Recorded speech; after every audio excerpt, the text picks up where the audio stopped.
अस्सलाम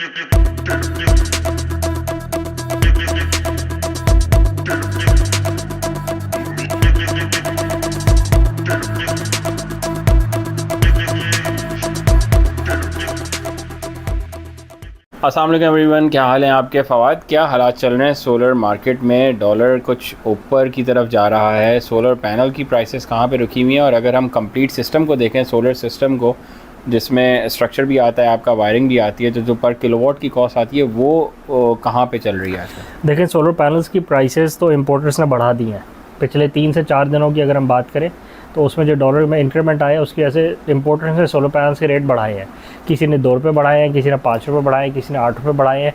और कुछ एरियाज़, कराची से हट के हम बात कर रहे हैं, कुछ एरियाज़ में तो अभी भी 96, 97, 98 रुपीज़ के पैनल्स चल रहे हैं। कोटेशन 96 ही दे रहे हैं लोग दे रहे हैं 96, 97 रुपीज़ की, और जो कि बिल्कुल नाजायज़ बात बनती है, क्योंकि 96 रुपीज़ का तो पैनल नहीं बनता। जितना भी अच्छा हो, जितने भी आपका साइज़ बड़ा हो या टेक्नोलॉजी नहीं हो, 96 रुपीज़ का जेन्युइन टियर 1 का पैनल के रेट बनते ही नहीं है। और अगर हम सिर्फ पैनल्स की बात करें एज अ सोलर पैनल, तो उसमें भी इम्पोर्टर्स ने रेट बढ़ा दिया। अब कहने का मकसद ये है कि इम्पोर्टर्स ने रेट तो सिर्फ डॉलर के बढ़ने की वजह से बढ़ा दिया है, बनते नहीं थे बढ़ाने, क्योंकि अगेन वही वाली बात है कि जब आपने नया स्टॉक मंगवाया ही नहीं है अभी, तो आपका तो अभी वही पुराना स्टॉक है, तो आप अपने पुराने जो आपका फिक्स मार्जिन है उस पर बेच लें। जब नया स्टॉक आएगा आप उस पर मार्जिन रख के कमा लिएगा। अभी आपका नया स्टॉक जब लैंड ही नहीं किया, आपने ऑर्डर ही नहीं डाला, आपने सेलिंग शुरू ही नहीं करी उसकी, तो आपने एंटिसिपेशन में अगले स्टॉक की हाइप के चक्कर में आपने रेट बढ़ा दिए हैं। तो अगेन सिर्फ मार्केट में एक फियर बढ़ाने के टैक्टिक्स हैं, मार्केट को मैनिपुलेट करने की टैक्टिक्स है। डॉलर बढ़ रहा है, रेट बढ़ा दो। एलसी बंद हो रही है, रेट बढ़ा दो। तो जब एलसी खुल जाती है तब रेट नीचे करते हुए तो सबको तकलीफ होना शुरू हो जाती है। किसी में इतना दमखम नहीं होता कि जब एलसी तो जी बड़ी आसानी से खुल रही है तो रेट गिरा देते हैं। 2 साल पहले, 3 साल पहले तक तो ये मसाइल नहीं थे, एलसी तो खुल रही थी, डॉलर भी वाफिर थे। तब तो किसी को ये नहीं था कि मेरे जो 30 रुपये का मार्जिन मैं पर वॉट पे, 25 रुपये का मार्जिन पर वॉट पे उठा रहा हूँ वो बहुत ज़्यादा है, उससे मार्केट पिस रही है, मार्केट में सेलिंग कम हो गई है, किसी को फ़र्क नहीं पड़ रहा था। डॉलर नीचे आता था तब भी कोई रेट कम नहीं करता था। ये तो अब कस्टमर्स ने आज जो बॉयकॉट किया है, कस्टमर्स ने आज डॉक्यूमेंट्स मांगे हैं, कस्टमर्स ने कहा है कि आप जो मार्जिन मुझसे लेना चाह रहे हो एज अ सेलर वो नाजायज़ है, आप इतना ओवरऑल मार्जिन कैसे ले सकते हो मुझसे, तो रेट नीचे आए हैं ना। ये जो सेलर्स हैं, जो इम्पोर्टर्स हैं, रिटेलर्स हैं, डिस्ट्रीब्यूटर्स हैं, ये इन्होंने तो रेट नीचे नहीं करे ना। अगर इन्होंने ऑटोमेटिकली रेट नीचे करे होते तो समझ आती बात, भाई ये बड़े ईमानदार लोग हैं, ये बड़े मार्केट में लोगों का भला, मतलब एक प्रोडक्ट भी सेल कर रहे हैं, उसमें मुनाफा भी कमाएं, जायज़ मुनाफा कमाएं, लोगों की हेल्प भी करें, चीज़ भी जेन्युइन दें और नॉर्मल प्राइसिंग पे दें कि जिसमें कस्टमर के लिए भी अफोर्डेबल हो और आपके लिए भी एक जायज़ मार्जिन हो। इन्होंने तो ऐसा कुछ भी नहीं किया। इन्होंने माल भी 2 नंबर बेचा, सीक्रेट पैनल्स भी बेचे मिक्स करके एक के साथ, डॉक्यूमेंट्स देते हुए आज भी इन्हें मुश्किल होती है। मुश्किल क्या होती है? इम्पॉसिबल वाली बात है। डॉक्यूमेंट्स तो देता ही कोई नहीं है। डॉक्यूमेंट्स को पूछे तो अगला जवाब देना ही छोड़ देता है। आप एज अ कस्टमर ट्राई करें, आप डॉक्यूमेंट्स मांगे, अगला आपको फ़ोन का जवाब देना ही छोड़ देगा। क्यों ऐसा? साथ साथ सीक्रेट पैनल भी बेचे हैं, साथ साथ नाजायज़ मुनाफा 70 रुपये के वॉट के पीछे 30 से 40 रुपये कमाने की भी पूरी कोशिश करी है। जो आज ये कहते हैं कि जी डॉलर तो ऊपर जा रहा है तो मैं अपना नुकसान कैसे कर लूँ। मेरा नुकसान ये है कि आज मैं 100 रुपये में फ़र्ज़ करें एक पैनल ख़रीद सकता हूँ, कल 120 का पैनल हो जाएगा तो मैं उसमें एक पैनल नहीं ख़रीद सकूँगा। तो भाई जब रेट नीचे आते हैं तब आप कहाँ होते हैं? ये सारी आपकी कैलकुलेशंस तब कहाँ होती हैं? जब 100 रुपये में जब रेट नीचे आ जाता है और 100 रुपये में आपके 1.5 पैनल, 1.5 पैनल आ रहा होता है, तब तो आपने कभी नहीं आगे कहा कि भाई अब मेरे ज़्यादा पैनल आ रहे हैं तो चलो मैं अपने मार्जिन्स को ज़रा फिक्स कर लेता हूँ। आपने तो हमेशा ही एक माहौल बनाया हुआ है कि इस मुल्क में रेट ऊपर जाएंगे तो आपके रेट उससे ज़्यादा परसेंटेज से ऊपर चले जाएंगे। यही होता है ना। अगर हर कमोडिटी में यही होता है, सिर्फ सोलर पैनल्स की बात नहीं है, हर कमोडिटी में यही होता है। ऑटो मैन्युफैक्चरिंग हो, आपकी F&B वाले हों या कोई भी और सेक्टर हो, अगर 30% आपके इंक्रीमेंट्स हो रहे हैं बाकी ओवरहेड्स में और रॉ मटेरियल्स में, और बाकी बड़े इकोनॉमिक साइंसदान लोग हैं, कमेंट्स करते रहते हैं नीचे बैठे हुए कि ये वाला कॉन्सेप्ट की बात करें, ये देखें इस कॉन्सेप्ट के मुताबिक हम समझते हैं कि रेट बढ़ाने हमारे लिए हलाल है। बेशक अभी हमने फोरकास्ट में ही हमारी जो एक्सपेक्टेड प्रोक्योरमेंट है उसकी कॉस्ट बढ़ गई है, तो हमने अपने मार्जिन को मेनटेन करने, बड़े इकोनॉमिक फिनोमिनन्स नीचे डिस्कस हो रहे होते हैं। आप ज़रा कॉमेंट्स पढ़ के देखें। तो जब रेट नीचे आते हैं तब ये सारी इकोनॉमिक्स किधर चली जाती है, तब वो सारी इकोनॉमिक्स घास चरने चली जाती है या वो सो रही होती है। तो ये सारी की सारी कहानियाँ होती हैं। जब रेट ऊपर जा रहे होते हैं तो उनसे ज़्यादा रेट बढ़ा लेते हैं हर बंदा यहाँ पे, ताकि उसके मार्जिन्स एट पार रहें या पहले से बढ़ जाएं, क्योंकि फियर मॉन्गरिंग है ना, एक मार्केट में एक माहौल होता है। जैसे आज एक माहौल है कि भाई 15 रुपये 10 रुपये डॉलर बढ़ गया है तो रेट बढ़ गया जी, रेट बढ़ गया। फेसबुक ग्रुप्स में देखें आप, लोग पूछ रहे हैं जी रेट्स बढ़ गए कि नहीं बढ़ गए, वो एक माहौल बनता जा रहा है। अब इस माहौल का फ़ायदा उठाते हुए इंपोर्टर बोलता है 3 रुपये बढ़ गए। कैसे बढ़ गए? आपका जो लैंड हुआ सामान वो कल हुआ है, आपकी जो डॉक्यूमेंट्स हैं, जो डिक्लेरेशन हुई है गुड्स की, बाकी रिपोर्ट्स है, दिख रहा है 3 महीने पुराना स्टॉक है। आप कैसे पुराने स्टॉक के रेट बढ़ा सकते हो? बढ़ा सकते हैं, खुली ओपन मार्केट है, आपने बढ़ा दी है, आपने किसी से पूछा नहीं है। बट वही नाजायज़ हरकतें हैं जो पहले आप ए ग्रेड के साथ सी ग्रेड मिला के कर रहे थे, और उसका देखें, उसका रेपरकशन हमेशा आता है।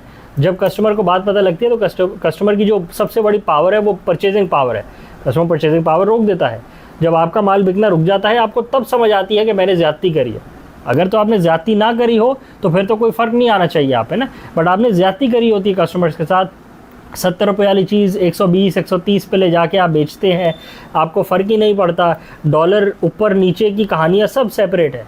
जब 2 नंबरी की बारी आती है तब कोई किसी को नहीं देखता, सारी लॉजिक्स असाइड हो जाती हैं, आप खुल के 2 नंबरी करते हैं। और जब अपने ऊपर बात आती है या अपने थोड़े से प्रॉफिट्स में श्रिंकेज आती है, तब सारी लॉजिक्स बाहर आ जाती हैं कि इकोनॉमिक मॉडल्स इनके मुताबिक, इस इकोनॉमिक थ्योरी के मुताबिक हमें अपने मार्जिन्स मेंटेन करने के लिए ये सारा कुछ करना पड़ेगा। तो ये हालात हैं, ये हमारे मुल्क के हालात हैं। इसमें मुल्क का कोई इतना कसूर नहीं है जितने हमारे इंडिविजुअल बिजनेसेस और एज एन इंडिविजुअल जो हम हर हरकत करते हैं ना, सारी रिस्पॉन्सिबिलिटी हमारे ऊपर इंडिविजुअली आती है। मुल्क बेचारे का क्या कसूर है? मुल्क थोड़ी कोई ट्रांजैक्शन कर रहा होता है, ट्रांजैक्शन तो हम कर रहे हैं, इंडिविजुअल्स कर रहे हैं। एज अ कस्टमर लेने जाते हैं तो हम बोलते हैं कोई बात नहीं, मुझे डॉक्यूमेंट्स नहीं दो। बिल्कुल। जब हम लेने गए, कोई बात नहीं, मैंने सस्ता ले लिया। तो होशियारी है ना। बिल्कुल। सस्ते का मतलब ये भी नहीं, ज़्यादा का मतलब आप जब परचेजिंग करने जा रहे हैं तो ये बात तो है ही नहीं कि आप 96 का खरीद लेंगे, नाजायज़ हो गया, बिल्कुल। आपसे एक्स्ट्रा प्रॉफिट लिया गया। और ये भी नहीं है कि आप 69 का लेके बैठ गए, 69 तो रेट ही नहीं है, आपको कैसे मिल रहा है? अब और जी डॉक्यूमेंट्स नहीं है। अच्छा, आपको समझ नहीं आ रही, आप थोड़ा सा स्मार्टली तो सोचें। 60 एक चीज़ ही नहीं है 69 की, अगर आपको कैसे मिल रही है? पुराना लिया हुआ होगा, कुछ भी बहाना, लोग खुद जस्टिफाई कर रहे होते हैं दुकान वाले को कि भाई उसने कहीं ले लिया होगा ना यार, उसके पास सामान डॉक्यूमेंट नहीं होंगे ना यार, तो कोई मसला नहीं है। हमें थोड़ी कोई मसला है, हमें थोड़ी कोई मुश्किल है कि आपके पास बगैर वारंटी वाला आपने सामान खरीद लिया 20 लाख रुपए का, तो हमें क्या मुश्किल है? और आपने अपने जहन में ये बात डाली हुई है कि नहीं नहीं ये भी जेन्युइन होगा। जब आपने खुद जस्टिफाई कर लिया है कि सी ग्रेड माल मैं ले रहा हूँ और वो ये शायद ए ग्रेड ही हो, 70 रुपये की प्राइस की जगह मैं 50 रुपये पे कर रहा हूँ, डॉक्यूमेंट्स चलो वो बाद में ले लूंगा मैं, उसकी क्या जरूरत है? सारी कहानियाँ एज अ कस्टमर आपने खुद अपने लिए गढ़ी है ना, अपने लिए खुद क्रिएट करी है। जब आपने खुद ही इंस्पेक्शन नहीं करी, जब आपका पॉइंट था, जब आपके पास टाइम था कि आप मार्केट में जाएं और सही से तसल्ली करें, हर बंदे से चेक करें, हर बंदे से डॉक्यूमेंट्स लें, डॉक्यूमेंट्स को वेरीफाई करें, सोलर पैनल्स को वेरीफाई करें, फिर प्राइसिंग को वेरीफाई करें कि जायज़ प्राइसिंग में मिल रहा हो। जब आपने सारे स्टेप्स छोड़ के प्राइसिंग पे जोर दे के एक चीज़ आप ख़रीद ली है और उसके बाद आप बोल रहे हैं कि ये गिवन है कि वो जेन्युइन भी होगा, उसकी वारंटी भी होगी, उसके डॉक्यूमेंट्स भी होंगे, पैनल भी ए ग्रेड का हो गया, ब्रांड न्यू होगा और उसमें कोई मसला भी नहीं आएगा, उन सारी चीज़ों को तो आपने सेट असाइड कर दिया और आपने बोला नहीं नहीं ये तो कन्फर्म है, ये होगा ही ऐसा, मैं इस बंदे को जानता हूँ, मैं इसके पैनल को जानता हूँ, तो फिर वो होगा या नहीं होगा वो आपने किस्मत के साथ खेला है और फिर अब आप जाने और आपकी किस्मत जाने। फिर फेयर डीलिंग तो हमारी एज अ कस्टमर खुद ही नहीं है ना। ऐसे ही है, कस्टमर आखिर में बहाने क्या निकाल रहे हैं कि यार ये मेरा रिश्तेदार है जी। बिल्कुल ऐसे ही। अभी इस हफ्ते में दोबारा आपको वही कहानियां दोबारा सुनने को मिली ना, कितनी मिली हैं? बिल्कुल जो मेरे रिश्तेदार है जी। जब हम दूसरा क्वेश्चन पूछ ले ना, सर पैनल मिल रहे हैं 65 रुपए के, डॉक्यूमेंट्स उनके पास नहीं है, पर वो अपने रिश्तेदार ही हैं, मैं जानता हूँ उन्हें, सही है, तो बात खत्म हो गई। फिर आपने फ़ोन करके हमसे क्या पूछना चाह रहे हैं? क्या आपका रिश्तेदार कितना अच्छा है? आपका रिश्तेदार कितना अच्छा है? जो बिजनेस टर्म्स है उसमें तो कोई रिश्तेदारी नहीं होती, उसमें तो टर्म्स होती हैं कि फेयर डीलिंग होती है, फेयर डीलिंग होती है, चाहे वो रिश्तेदार हो या कोई भी, उसमें रिश्तेदारी का तो मसला ही नहीं है। जो नहीं है रिश्तेदार उसके साथ भी फेयर डीलिंग होगी, जो है उसके साथ भी वही डीलिंग होगी। तो जो डॉक्यूमेंट्स हैं, जो मैं पैसे दे रहा हूँ तो मुझे जेन्युइन सामान मिल रहा है, ए ग्रेड मिल रहा है तो वो मिल रहा है, उसमें उनमें कौन सी दूसरी बात है? तो मैं अपने आप को क्या कुछ जस्टिफिकेशन देता रहता हूँ बैठा हुआ कि नहीं नहीं वो मेरे रिश्तेदार है, नहीं डॉक्यूमेंट्स नहीं भी दिया, कोई मसला नहीं है, और जी मैंने ठीक ही ले लिया वो, तो ठीक है, तो फिर बात कहानी खत्म। सही है, फिर परेशानी किस बात की है? कोई परेशानी की दूसरा अब आगे आ जाए, अब जब ले लिया है तो जी ये तो काम ही नहीं करता सही से, ये तो सूरज ही नहीं निकलता, ऐसे ही है, और नहीं ये तो आपको पता ही नहीं है, तो पूरा पानी नहीं देता, हमें तो 8-8 घंटे लग जाते हैं पानी निकालने में ट्यूबवेल पे, अगर हम ये लगा लें तो सर आपने जो पैनल खरीदे हैं वो जेन्युइन है। जब आप उस बात को समझ ही नहीं रहे तो फिर आप क्या जस्टिफिकेशन दे रहे हैं, क्या बात कर रहे हैं यार? सही, जो आप असल में पॉइंट ही नहीं समझ रहे डॉक्यूमेंट लेने का। सही है, आप समझ रहे हैं कि एक फर्जी सी चीज़ है जिसके पीछे हम पड़ गए कि यार ये ले लो। सही है। ये फर्जी नहीं है। आपने जब सी क्लास का सामान लिया तो वो आधी एम्पेयर दे रहा है आपको, वो वोल्टेज ही नहीं दे रहा पूरी। सही बात। आपने 650 के हिसाब से बोला, मैंने 10 हाउस पावर के मोटर के अगेंस्ट में 16 किलोवाट के पैनल लगाए, तो वो पहली बात तो 650 नहीं था, स्टिकर वाला लगवा लिया आपने, वो आधे दिए आपको, वो आधे से भी और आधे हो गए विद इन साल। और डिग्रेडेशन भी है वो तो 300 3000 4000 वॉट मुश्किल दे रहे हैं। अब आप कह रहे हैं जी मुझे पानी पूरा नहीं मिल रहा, मुझे वाटर ही नहीं मिलती हो जी, ये तो कहानी है सारी, ये बेकार है सोलर सिस्टम, टाइम बड़ा ज़ाया करता है। सर आपको जब लगवाना था ना तब आपको समझ नहीं आ रही थी। नहीं, आपने मेहनत नहीं करी, आपने मेहनत ही नहीं और करी, आप चाहते भी नहीं थे कि मैं मेहनत आप करूं। चाहते ही नहीं थे कि आप मेहनत। आप बोल रहे थे बस मुझे ये दे रहा है, मेरा रिश्तेदार है, मेरा पड़ोसी है, मेरा दुकानदार है, मैं उसको पैसे दूं, मुझे लगा दे, कहानी बिल्कुल खत्म। ऐसी है। आपने सीधे तरीके तो फॉलो ही नहीं करना था, और आप सुन ही नहीं रहे। या तो बोले कि आपको कोई बता भी नहीं रहा और आप सुन नहीं रहे, या पहुंच ही नहीं रहा। आप इस वीडियो तक पहुंच चुके हैं ना, आप इस फोरम तक पहुंच चुके हैं ना, आपने हमारी वीडियो देख के हमें ही राब्ता करा है ना, तो आप ये सारी बातें तो हम कर चुके हैं। अब अगर आप इसके बाद भी बोलेंगे मुझे समझ ही नहीं आ रही और वो जो दे रहा है वो सारी चीज़ें ठीक दे रहा है बट आखिर में सिस्टम परफॉर्म नहीं कर रहा, फिर आप समझ जाए फिर चक्कर क्या, फिर आप या तो इधर से सुन के इधर से निकाल रहे हैं या आप समझना चाह ही नहीं रहे। अगेन खुली चॉइस होती है। एक कस्टमर को अगर एक बात बता दी गई है और उसने उसको अपने बेनिफिट में यूज़ कर, देखिए दो तरीके होते हैं परचेज़ करने के। एक तो ये होता है कि आप अपनी पहले से रिसर्च करके जाए, उसमें ये होता है कि आपने अपनी इनिशिएटिव के थ्रू आपने गूगल पे जाना है, रिसर्च करनी है, 10-15 जगह से रेट्स लेने हैं, उसके बाद क्रॉस चेकिंग करनी है कि वो जो मार्केट की कोटेशंस है उसमें क्या क्या चीज़ें ट्रू हैं और क्या क्या चीज़ें फॉल्स हैं। एक पूरी वो अप्रोच है। दूसरी अप्रोच ये है कि हमने आपको बहुत सारे पॉइंट्स पे बता दिया है कि ये पॉइंट्स हैं 2 नंबरी के हैं जो मार्केट में आम हैं, जो लोग फेस कर रहे हैं और लोगों के साथ ये हो रहा है। ये ऐसा नहीं है कि ये आने वाले दिनों में होगा, ये अभी मार्केट में आज के टाइम पे हो रहा है और हर तीसरे चौथे बंदे के साथ यही हो रहा है। अगर आपको यकीन नहीं है तो आप अपनी मार्केट में जाएँ और देखें, आप सोलर पैनल्स खरीदने की कोशिश करें, आपको भी सिमिलर सिचुएशन फेस होगी। तो आप इस फोरम को यूटिलाइज़ करें, अपने बेनिफिट के लिए इस्तेमाल करें। जो पॉइंट्स हम डिस्कस कर रहे हैं आप उसको देखें ताकि जब आप परचेज़ करने जाए तो आपके साथ वो बुराई ना हो। ये तो 2 तरीके हो गए। अब अगर आपने तीसरा तरीका आजमाना है कि आपने अपनी रिसर्च भी नहीं करनी, आपने इस फोरम पे मौजूद जो भी एडवाइस है, जो भी डिस्कशन हो रही है कि लोगों के साथ क्या मसाइल चल रहे हैं, आपने उसको भी यूज़ नहीं करना। आपने यूज़ करना है सिर्फ अपने इलाके के उस बंदे को जिसको आप जानते हैं और उसको जाके पैसे दे के बोलना है मुझे सिस्टम लगा दो, और उसने लगा देना है और उसके बाद उस सिस्टम में ख़राबी आनी है तो आपने बोलना है कि ये सिस्टम ख़राब है। तो आप बोल सकते हैं, वो भी आप ही की चॉइस है। जैसे आपकी चॉइस थी, आपने ना रिसर्च करी ना आपने इन्फॉर्मेशन को यूटिलाइज़ किया, अब सिस्टम भी नहीं चल रहा तो फिर अब ये क्या कह सकते हैं? अब ये आप अपनी किस्मत को ही रो सकते हैं कि अब अल्लाह ने आपको नहीं वो तौफीक दी कि आप अपनी रिसर्च कर सकते, या आप किसी सही बंदे को ढूंढ सकते, या आप सही पैनल तक पहुंच सकते, या आप सही इंस्टॉलेशन करवा सकते। क्या कह, और हम कुछ भी नहीं कह सकते। ये तो फिर अब अल्लाह ने तौफीक नहीं दी, आपकी किस्मत में था, ये होना था, ये हो गया। आसान सी बात थी। हम 2 चीज़ों के पीछे लगे हुए शुरू से, एक पैनल्स और एक उसके डॉक्यूमेंट्स।